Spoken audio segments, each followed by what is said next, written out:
تکبیرا اما بعد اعوذ باللہ من الشیطان الرجیم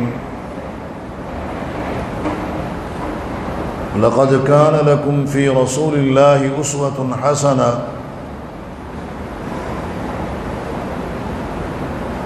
قابل قدر عمائدین علاقہ، سامعین محترم، قرآن مجید فرقان حمید کی جو آیت مبارکہ آپ کے سامنے تلاوت کی ہے،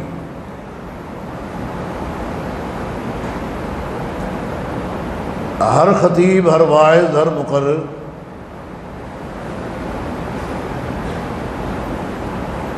سیرت النبی صلی اللہ علیہ وسلم کے عنوان سے منعقد کیے جانے والے تمام سیمینارز، کنونشن اور کانفرنسز میں یہ پڑھتے ہیں، اور اس ماہ ربیع الاول میں اس کی تلاوت تقریر کی ابتدا میں کثرت کے ساتھ ہوتی ہے۔ لقد كان لكم في رسول الله أسوة حسنة، رسول اللہ صلی اللہ علیہ وسلم کی حیات طیبہ، آپ کی زندگانی، اس میں ہمارے لیے خوبصورت، بہترین، اعلیٰ ترین نمونے پائے جاتے ہیں، مثالیں موجود ہیں کہ ہم نے اپنی زندگی بسر کیسے کرنی ہے، ہمارا اخلاق، ہمارا کردار، ہمارا رویہ، ہمارا سلوک، ہماری تجارت، ہماری معیشت، ناپ تول، ہماری گفتار رفتار، ہمارا رویہ اور ہمارا سلوک گھر کے اندر اور گھر کے باہر کیسے ہونا چاہیے۔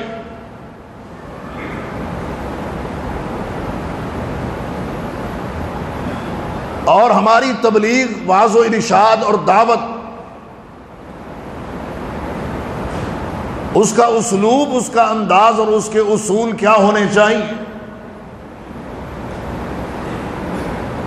اس کے لیے لقد كان لكم في رسول الله أسوة حسنة،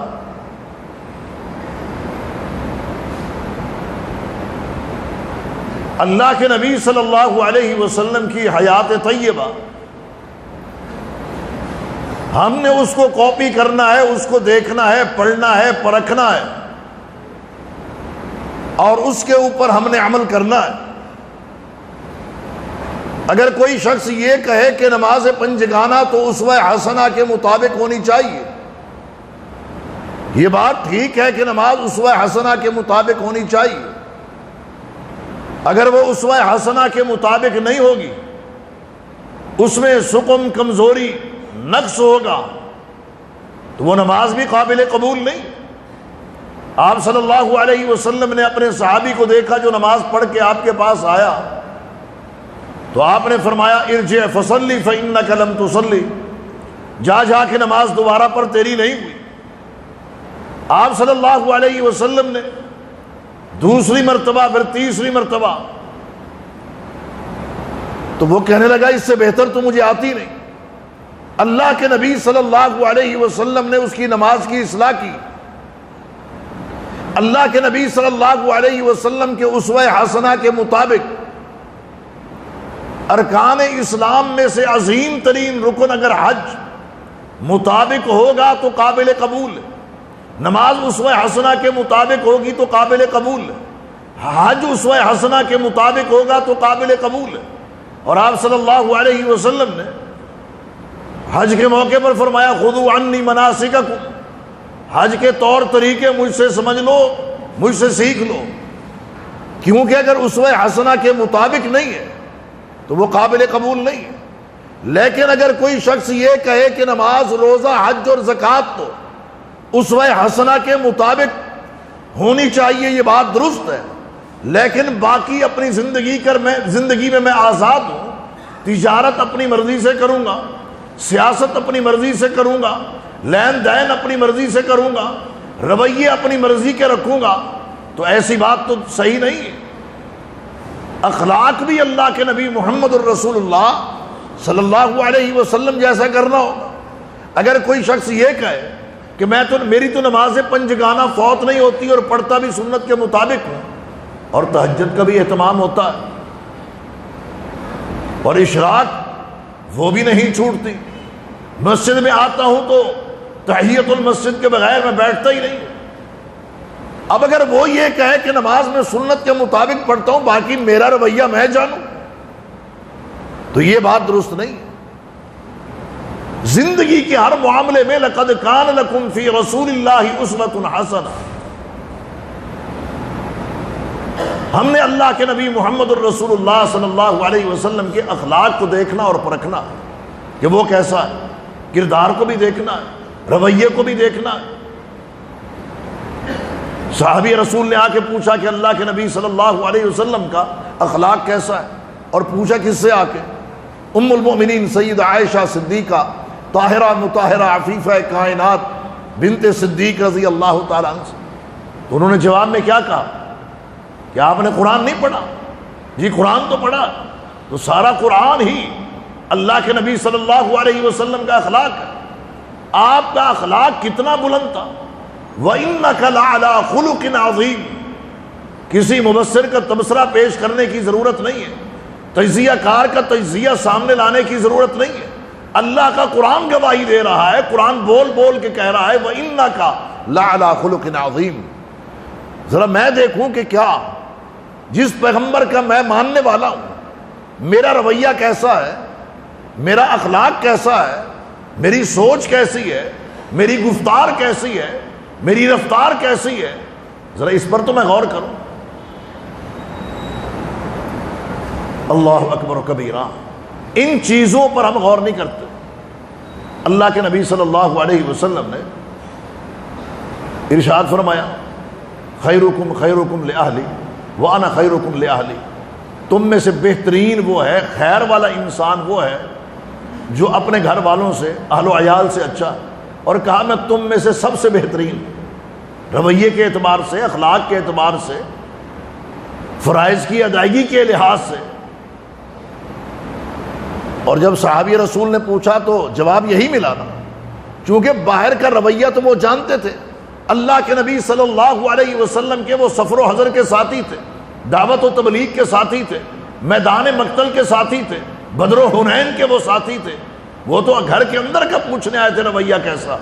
تو لقد کان لکم فی رسول اللہ اسوۃ حسنہ، ہم نے اپنا اخلاق بھی درست رکھنا ہے نماز کے ساتھ ساتھ، اپنا رویہ بھی صحیح رکھنا ہے حج کے ساتھ ساتھ، اور اسی طریقے سے زکوٰۃ کے امور اور دیگر جو معاملات انفاق فی سبیل اللہ کے ہیں ان کو پورا کرتے ہوئے ان کی تکمیل کے ساتھ ساتھ ہم نے اپنی سوچ کو بھی مثبت رکھنا ہے۔ آج آپ یہ دیکھیے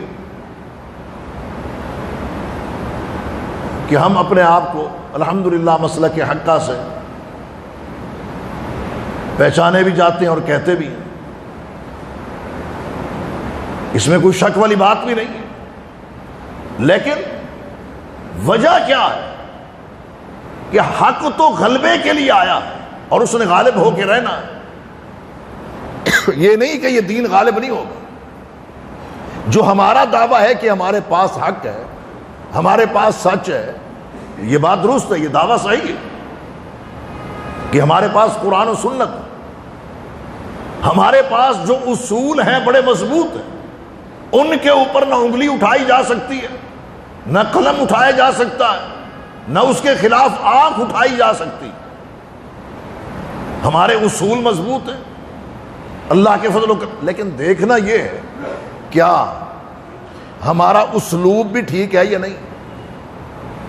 پنجاب میں ایک ضلع کے اندر کانفرنس تھی، دعوت اہل حدیث کانفرنس، تو میں نے وہاں یہ بات کی، میں نے کہا دیکھیں مسجد بھی اہل حدیث ہے، سامعین بھی اہل حدیث ہے، مقررین بھی اہل حدیث ہے، اور موضوع بھی دعوت اہل حدیث ہے، اور ہم یہ دعویٰ بھی کرتے ہیں کہ ہمارا تعلق مسلک کے حقہ سے، تو کیا اس حق کو آگے پھیلانے کی ضرورت نہیں ہے؟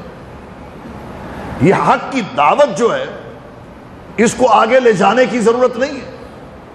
یہ جو حق اللہ تبارک و تعالی نے ہمیں دیا ہے، کیا اس حق کی دعوت کی ضرورت نہیں ہے کہ تعلیمی اداروں میں بھی، بازاروں میں بھی، پلازوں میں بھی، اور اس کے ساتھ ساتھ دیگر مساجد کے اندر بھی اور مسالک کے اندر بھی اس دعوت کو عام کیا جائے، لیکن اچھے اسلوب کے ساتھ۔ میں یہ نہیں کہہ رہا کہ ہم اپنے اصول چھوڑ کر یہ کام کریں، اپنے اصولوں پر قائم رہتے ہوئے، قرآن و سنت پر قائم رہتے ہوئے، اپنا اسلوب، اپنا انداز وہ اختیار کرتے ہوئے جو اللہ نے قرآن میں کہا ادعو الی سبیل ربک بالحکمہ والموعظۃ الحسنہ وجادلہم باللتی ہی احسن، کہ اس دعوت کو پیش کیسے کرنا۔ جتنی دعوت عظیم ہے اتنی نرمی بھی ہو، جتنی دعوت مضبوط ہے، مضبوط دعوت کے ساتھ ساتھ یہ بھی ضروری ہے کہ رویہ اچھا ہو، انداز اچھا ہو، اسلوب اچھا ہو۔ اگر آپ کی بات ختم ہو گئی ہو تو میں اپنی جاری رکھوں۔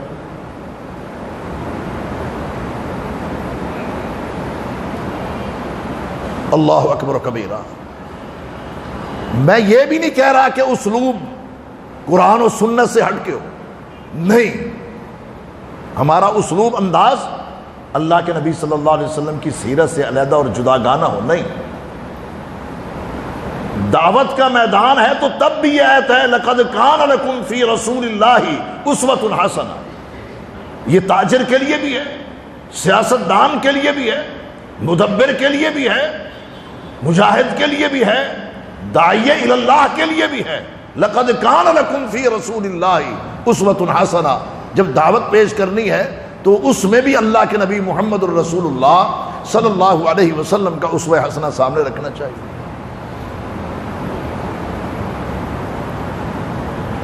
کیا وجہ ہے کہ یہ دعوت نہیں پھیل رہی؟ کہیں میں تو اس میں رکاوٹ نہیں، کہیں مبلغین تو رکاوٹ نہیں، کہیں داعیان کرام تو اپنے رویوں سے رکاوٹ اس میں پیدا نہیں کر رہے۔ بات کچھ اسی طرح محسوس ہوتی ہے۔ یہ نہیں ہے کہ قرآن کی دعوت اس میں تاثیر نہیں ہے، یہ حدیث رسول اللہ کے اندر قوت اور جان نہیں ہے، سب کچھ اس کے اندر ہے، صرف ہمیں اپنا انداز بہتر کرنا ہے۔ اور کیسے کرنا ہے؟ لَقَدْ كَانَ لَكُمْ فِي رَسُولِ اللَّهِ أُسْوَةٌ حَسَنَةٌ، جس طرح اللہ کے نبی صلی اللہ علیہ وسلم نے کیا۔ مجھے حافظ امجد صاحب نے کہا کہ دعوت کے حوالے سے بات کریں، تو میرے بھائیو دیکھیں، ہمارے ملک میں مراکز ہیں، ان میں سے ایک مرکز یہ بھی ہے جہاں ہم بیٹھے، خوبصورت ہے، صفائی کا بڑا اہتمام ہے، الحمدللہ انتظامیہ متحرک اور فعال ہے، دیگر اس طرح کے دیگر مراکز بھی موجود ہیں۔ ہم نے دیکھنا یہ ہے،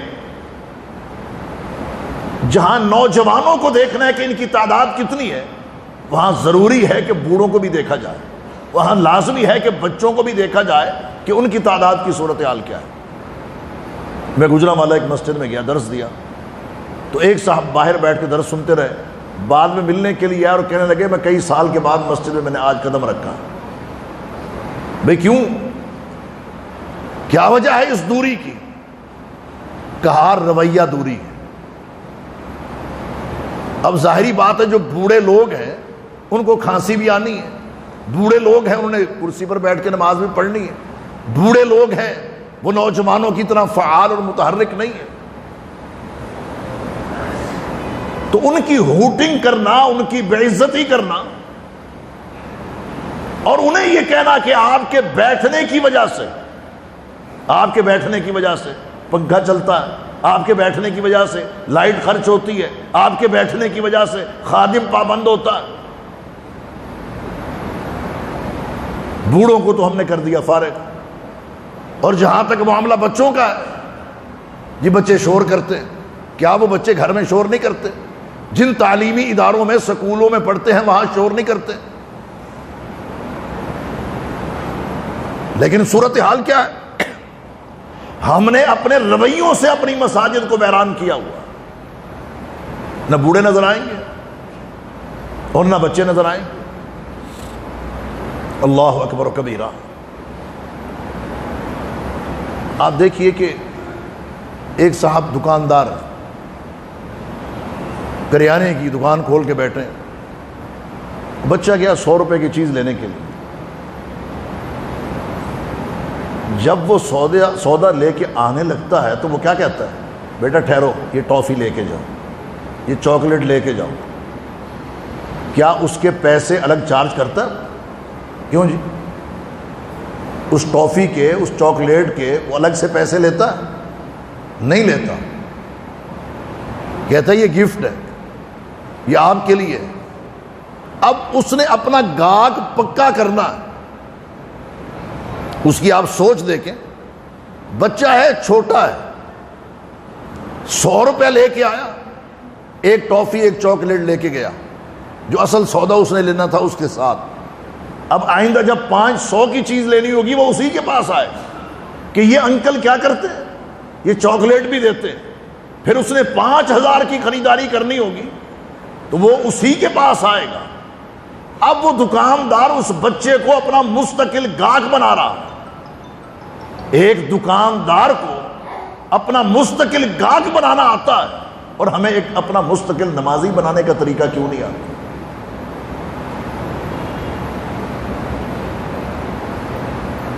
اب وہی بچہ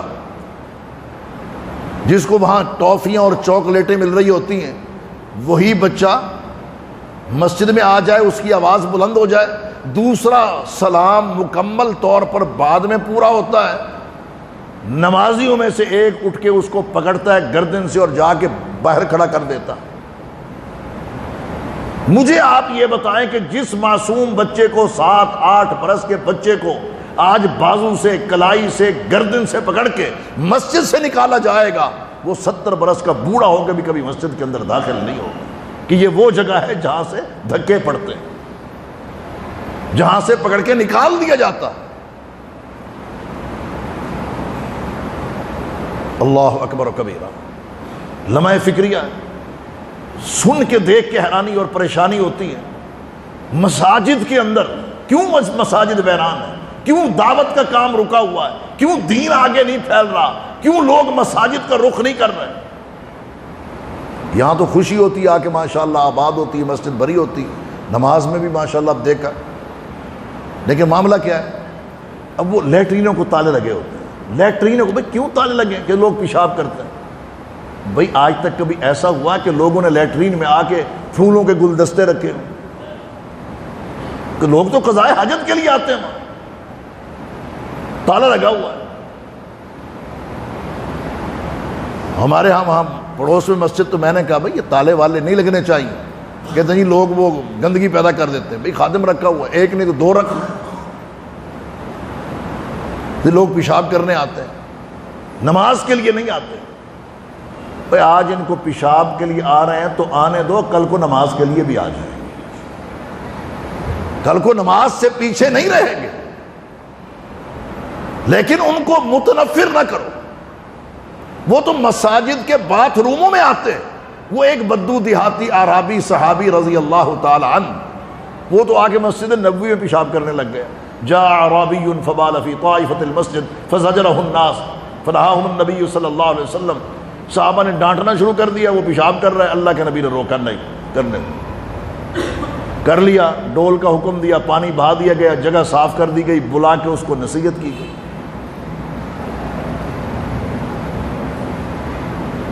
آج تو لوگوں کو لے کے آنا چاہیے، ہر مسجد کی سطح پر صلاۃ کمیٹی ہونی چاہیے، جو جا کے ارد گرد میں جتنی آبادی ہے لوگوں کو دعوت دیں، نماز کے لیے بلائیں، مسجد میں لے کے آئیں۔ کوئی اگر ہاتھ ناف پہ باندھ رہا ہے، سینے سے نیچے باندھ رہا ہے، اس کی نماز میں کمزوری ہے، اس کی نماز میں سقم ہے، وہ سنت کے مطابق نہیں پڑھ رہا ہے، پہلے لے کے تو آؤ نا، لائیں گے تو اصلاح کریں گے۔ کہ اللہ کے نبی صلی اللہ علیہ وسلم نے اپنے اس صحابی کی نماز کی اصلاح نہیں کی جس کو کہا تھا ارجع فصلی فإنک لم تصلی، جا کے دوبارہ پڑھ، تیری نماز نہیں۔ آخر کوئی نقص کمی تھی تو آپ صلی اللہ علیہ وسلم نے اس کو واپس بھیجا تھا۔ وہ میرے گھر کے قریب وہاں پچھلے سال یکم محرم الحرام کو میں نے 10-12 منٹ کا درس دینا تھا، تو ایک صاحب مجھے آ کے کہنے لگے کان میں، کہنے لگے جی وہ شیعہ آئے ہوئے ہیں۔ میں نے کہا جی کہاں ہیں؟ کہتے وہ سامنے ہیں۔ میں نے کہا تقریب کاری کر رہے ہیں؟ کہتے نہیں۔ میں نے کہا کیا کر رہے ہیں؟ کہتے نماز پڑھ رہے ہیں۔ میں نے کہا پڑھنے دو۔ انہوں نے اپنے طریقے پر نماز پڑھی، میں نے محرم الحرام جو عشرہ ہے اس کے اوپر بات کی، 10 منٹ میں نے درس دی۔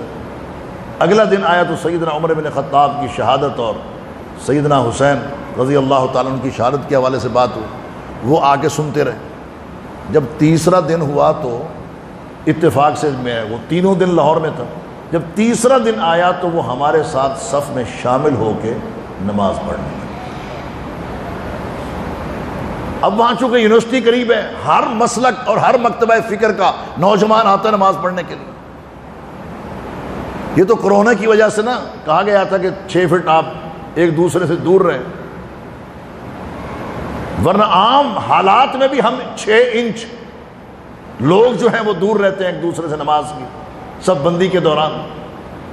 آپ یقین کیجئے 7 منٹ ان کو بات یہ سمجھائی کہ صف بندی کا طریقہ کیا ہے، اس کی فضیلت کیا ہے، اس کی احادیث کیا ہے۔ جس طرح اب ہم الحمدللہ ہم نے زور کی نماز پڑھی ہے اور ہمارے قدم اور کاندھے ملے ہوئے تھے، بعین اسی طرح ہم وہ نماز اس انداز سے پڑھتے ہیں اور سب بندی اسی طرح کرتے ہیں۔ اور میرے محترم بھائیوں، جب بھی آپ کی مسجد میں کوئی بندہ آئے نا، ہاتھ اس کے نیچے ہیں یا ادھر ہیں، سینے سے نیچے ہیں، رفع الیدین کے بغیر نماز پڑھ رہا ہے، اس کو پڑھنے دیں، ٹیڑھی نظروں سے اس کو نہ دیکھو۔ ہاں لیکن یہ سوچو کہ میں نے انشاءاللہ اس کی نماز کو صحیح نماز نبوی بنانا ہے، اور وہ کیسے ہوگا؟ میرے اسلوب سے، میری دعوت سے، اور ان اصولوں کی بنیاد پر وہ دعوت جو قال اللہ اور قال الرسول ہماری بنیاد ہے۔ آپ یہ دیکھیے، آخری بات عرض کرنے لگا ہوں کیونکہ سعید بھائی نے کہا تھا بھی 50 منٹ پہ ختم کرنی۔ آخری بات جو عرض کرنے لگا ہوں وہ یہ، آپ دیکھیں کہ موٹر وے پہ جب ہم بریک لگاتے ہیں، میرا تو یہ تلخ تجربہ ہے، گاڑی روکتے ہیں، نماز کے لیے جاتے ہیں، اب ساتھ 1-2 ساتھی ہوتے ہیں یا 3 ساتھی ہوتے ہیں، امامت کے لیے آگے ہوتے ہیں جی، نماز پڑھانی ہوتی ہے، پیچھے 3 بندے کھڑے ہوتے ہیں۔ جب سلام پھیرتے ہیں 2 رکعت کا حالت سفر میں، بعض اوقات 1 صف اور بعض اوقات 1.5 اور بعض اوقات 2 صفیں پیچھے ہوتی ہیں، بالخصوص مغرب کی نماز۔ اس کے بعد کھڑے ہو کے اعلان کرتے ہیں بھی ہم مسافر ہیں، عشاء پڑھنے لگے، جو کوئی عشاء پڑھنا چاہتا ہے وہ پڑھ لے۔ اللہ کے نبی صلی اللہ علیہ وسلم کا طریقہ یہ، لوگ پھر سب بنا لیتے ہیں۔ کوئی یہ نہیں پوچھتا کہ آمین اونچی کیوں کہی، ہاتھ اوپر کیوں اٹھائے ہیں، بین سجدتین دعا کیوں پڑھی ہے، یہ جلسہ استراحت آپ کہاں سے لے کے، وہی سوال نہیں کرتے، اطمینان سے نماز پڑھتے ہیں۔ اب میری بات کو ذرا توجہ سے سنیے گا، ایک شخص جو ہمارا محلے دار ہے، ہمارے محلے میں رہتا ہے، مسجد کے قرب و جوار میں رہتا ہے، وہ موٹر وے پہ سفر کر رہا ہے، وہ گاڑی کی بریک لگائے گا، اس کو 35 منٹ لگیں، 40 منٹ لگیں، 45 منٹ لگیں، اس نے گاڑی روکنی ہے، اس نے اپنی نماز کی تیاری کرنی ہے، پھر اس نے نماز ادا کرنی ہے، اور پھر وہ گاڑی چلائے۔ ایسا ہے کہ نہیں؟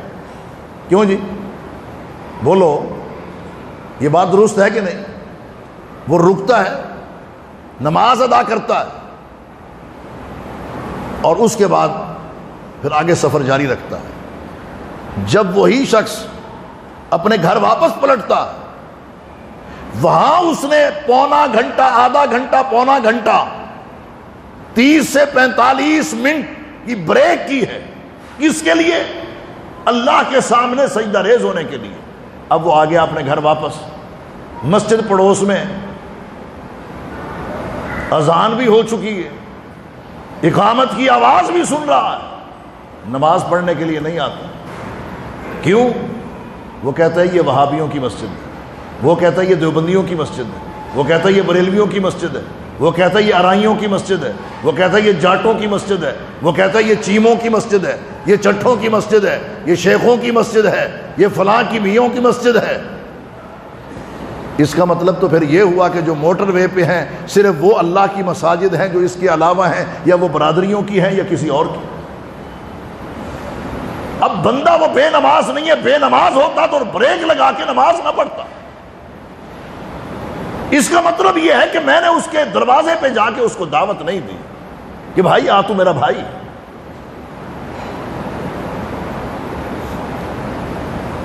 اگر اس نے ناف پر ہاتھ باندھے ہوئے ہیں تو بندہ اگر یہی سوچتا ہے، دل کرتا ہے اس کا میں پیٹ ہی پھاڑ دوں، نہ ناف رہے نہ ہاتھ باندھے۔ یہ طریقہ درست ہے، اس کو کہ ٹھیک ہے باندھ لی ہے نا ایک دفعہ، اب اس کی بٹھا لیں اس کو پیار سے، محبت سے، جس طرح ہمارے صابر بھائی پیار محبت سے بٹھاتے ہیں، جب ضیافت خدمت کرتے ہیں اسی طرح بٹھا لیں بھائی، اور چائے کٹھے پی لیتے ہیں، میرے گھر آ کے کھانا کھا لو۔ یار مسئلہ دین کا ہے، مسئلہ نماز کا ہے، مسئلہ عبادت کا ہے، یہ ٹیڑھی ہو گئی تو قبول نہیں ہونی۔ بخاری میں یہ ہے، مسلم میں یہ ہے، ابو داؤد میں یہ ہے، ترمذی میں یہ ہے، ابن ماجہ میں یہ ہے، مسند احمد میں یہ ہے۔ او بھائی میں اپنی بات نہیں کر رہا، اللہ کے نبی صلی اللہ علیہ وسلم کا یہ فرمان ہے، اس کو پڑھ۔ لوگ نمازی ہیں، نمازوں سے غافل کیوں ہیں؟ مساجد میں آنے سے کیوں ڈرتے ہیں؟ ہمیں اپنی مساجد کو وہ مساجد بنانی چاہیے جن کے متعلق اللہ کہتا ہے وَأَنَّ الْمَسَاجِدَ لِلَّهِ۔ یہ مسجدیں کس کی ہیں؟ مساجد کس کی ہیں؟ ملکیت کس کی ہیں؟ یہ اللہ کی۔ ہم یہ نمازی ہیں، یہ خادم جو خدمت کرتے ہیں۔ اللہ رب العالمین سے یہ دعا ہے کہ رب تعالی ہمیں مساجد کی آباد کاری کی صحیح معنوں میں توفیق عطا فرمائے، اور ہم اپنی وہ کھری وہ سچی دعوت قال اللہ اور قال الرسول کی دعوت ہم لوگوں تک پھیلائیں، اس کو پہنچائیں۔ اور جس طرح میں نے تجویز دی آپ کو، باقاعدہ مسجد اگر جس طرح آپ کی مسجد ہے، اس کی تو ایک نہیں کئی صلاۃ کمیٹیاں بننی چاہیے، شمال کی الگ ہو، جنوب کی الگ ہو، مشرق کی الگ ہو، مغرب کی الگ ہو، لوگوں کو لے کے آئیں، دعوت دیں، اس غرض سے کہ اگر اس کا تعلق میرے مسلک سے نہیں ہے تو کوئی حرج نہیں، لیکن میں نے اس کی نماز کی اصلاح کرنی ہے، اس کے عقائد کی اصلاح کرنی ہے، اس کے روزمرہ کے امور و معاملات کی اصلاح کرنی ہے، میں نے اس کے نماز روزے حج اور زکوٰۃ کی اصلاح کرنی ہے، اور ان تمام کی اصلاح سے پہلے میں نے اس کے عقیدے کو درست کرنا ہے، اور یہ اچھے اسلوب سے ہوگا، اچھے انداز سے ہوگا۔ ادعو الی سبیل ربک بالحکمہ والموعظۃ الحسنہ وجادلہم باللتی ہی احسن وآخر دعوانا